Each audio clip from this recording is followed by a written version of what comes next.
အားလုံးပဲမင်္ဂလာပါကျမကတော့ဒီနေ့ Excel shortcut key လေးရဲ့အကြောင်းကို share လုပ်ပေးသွားမှာဖြစ်ပါတယ် Excel shortcut key လေးတွေကတော့ကျမတို့ Control C နဲ့ Control V အတွဲလေးတွေရှိမယ် Control X နဲ့ Control V အတွဲလေးတွေရှိမယ်နောက်တစ်ခုက Control Z နဲ့ Control Y အတွဲလေးတွေရှိမယ်နောက်တစ်ခုကကျတော့ Control D ဆိုပြီးရှိမယ် SK ဆိုပြီးရှိမယ်ပေါ့နော်အဲ့တော့ပထမဆုံးအနေနဲ့ကျမကဒီဟာလေးတွေကိုကျမလက်တွေ့လုံးမပြခင်ပေါ့နော်အရင်ဆုံးရှင်းပြပေးချင်ပါတယ် Control C ဆိုတာကကျမတို့အတွက် copy လို့ခေါ်တယ်ပေါ့နော်ကျမတို့ဒီ copy ကူးတယ်ဆိုတာမျိုး Control C လို့ခေါ်တယ်ကျမတို့ Control V ဆိုတာကတော့ paste ချတယ်ပေါ့နော်ဆိုတော့ကျမတို့ copy ကူးတဲ့ဟာလေးကိုဒီဘက်မှာနောက်တစ်ခုအနေနဲ့ပွားလိုက်တာပေါ့နော် paste ချတဲ့ဟာလေးနောက်တစ်ခုကကျတော့ Control X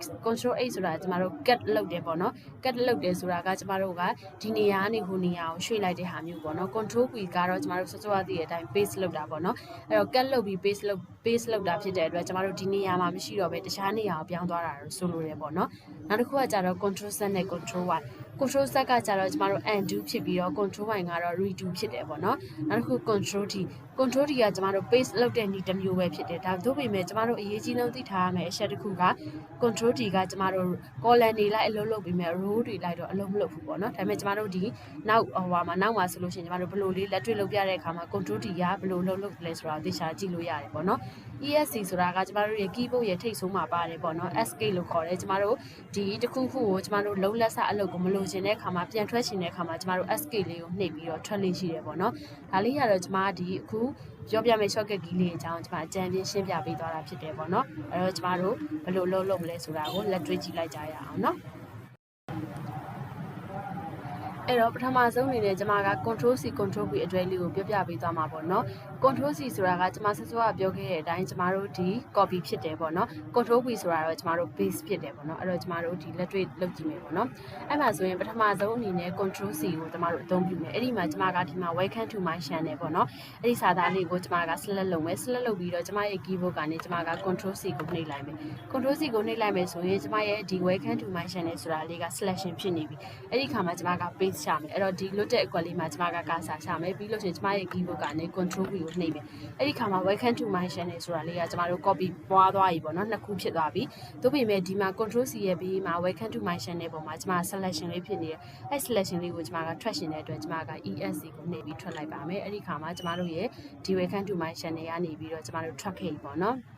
ဒါကတော့ Control C Control V အသုံးလေးနောက်တစ်ခုကကျမတို့ Control X နဲ့ Control V အသုံးလေးအဲ့တော့ Control V ဆိုတာစောစောကပြောထားတဲ့အတိုင်း paste ဖြစ်တယ်ပေါ့နော် Control X ကကြတော့ကျမတို့ cut လုပ်တယ်ပေါ့နော်အဲ့တော့ဘယ်လိုလုပ်လဲဆိုတာကျမတို့သွားကြည့်မယ်ဒီမှာဆိုရင် Control V ရဲ့ဘေးမှာ welcome to my channel ဆိုတဲ့စာသားလေးရှိတယ်အဲ့စာသားလေးကို select လုပ်မယ် select လုပ်ပြီးကျမတို့ keyboard ကနေပြီးတော့ Control ရဲ့ X ကိုနှိပ်လိုက်မယ်အဲ့ဒီခါမှာကျမတို့စာသားလေးက selection ဖြစ်သွားပြီ selection ဖြစ်သွားတဲ့အခါမှာကျမတို့ကလွတ်တဲ့နေရာမှာကာစာချမယ်ပြီးလို့ရှိရင်ကျမတို့ရဲ့ keyboard ကနေ Control ရဲ့ V ကိုပြန်နှိပ်လိုက်မယ်အဲ့ဒီခါမှာကျမတို့ဗာလေးထူးခြားတာတွေ့လဲဆိုလို့ရှိရင်ကျမတို့ရဲ့ welcome to my channel ဆိုတာကဒီ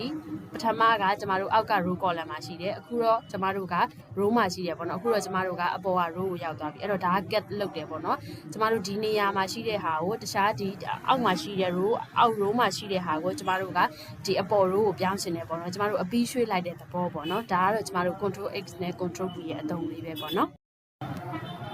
နောက်တစ်ခုအသုံးလေးကတော့ကျမတို့ Control Z နဲ့ Control Y အတွဲလေးအသုံးလေးပေါ့နော်အဲ့တော့ Control Z နဲ့ Control Y ကဘယ်လိုအလုပ်လုပ်တယ်လဲဆိုရင်ကျမကဒီမှာဆိုရင် welcome to my channel ကိုမှာ welcome to my channel 1 2 3လို့ရေးထားတယ်ပေါ့နော်အဲ့ဒီခါမှာကျမက welcome to my channel 1 2 3ကကျမက1 2 3ကိုဖြတ်မယ်ပေါ့နော်အဲ့တော့ကျမက back space နဲ့1 2 3ကိုဖြတ်လိုက်မယ်ဒီမှာဆိုရင်တော့ကျမတို့ delete ပေါ့နော်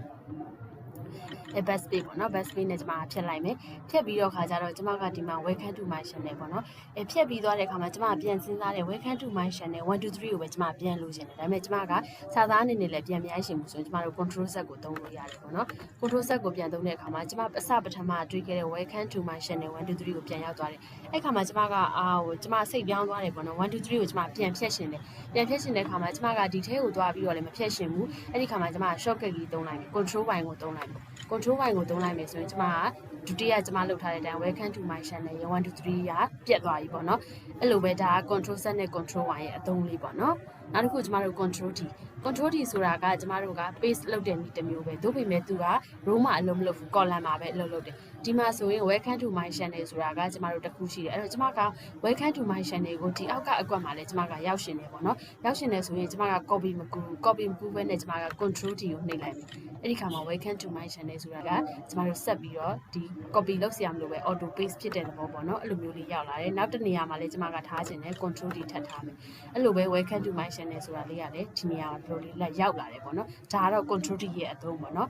ESC ရဲ့အသုံးကတော့စောစောကကျမကလုပ်ပြပေးသွားတယ်ပေါ့နော်အဲ့တော့ဒီနေ့ကတော့ကျမတို့ဒီ control C control V control X control V control Z control Y control T နဲ့ကျမတို့ ESC ရဲ့ escape ဆိုတဲ့အသုံးလေးတွေကိုပြပြပေးသွားတာပဲဖြစ်ပါတယ်ရှင်